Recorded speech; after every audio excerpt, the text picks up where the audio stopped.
Hi everyone. I really didn't want to be making this video, but it seems as if I have a new accessory here, thanks to my husky Rufus.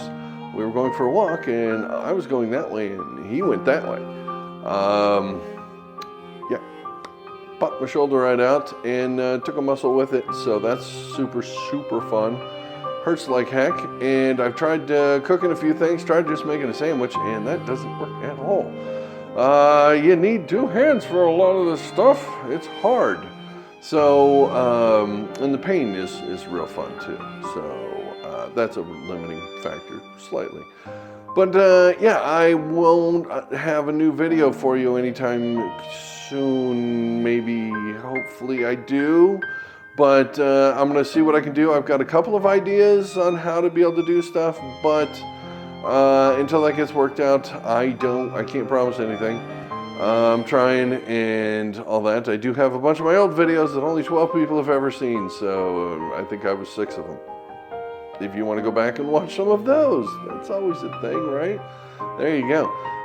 Until then, I do have my Facebook page, which is now up for How to Cook. Facebook.com How to Cook thing, with an E, remember, on the end. And I'll be posting stuff on there because I gotta set up doctors and MRIs and all arthrogram or something. I don't know what it is. Anyways, so loads of fun. Hopefully if I get surgery it goes well and I'm rehabbed quickly and back here cooking soon.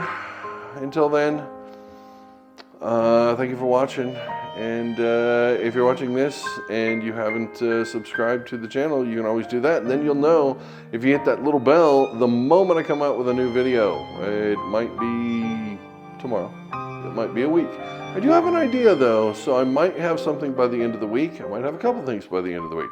Stick around to see that, and wish me luck. I hate surgery, I hate doctors, I hate all of that, so this is going to be just joyous. Good news is, drugs are really awesome. I'm looking forward to that. So, until we see each other again, I bid you farewell for the moment, and wish me luck. All right.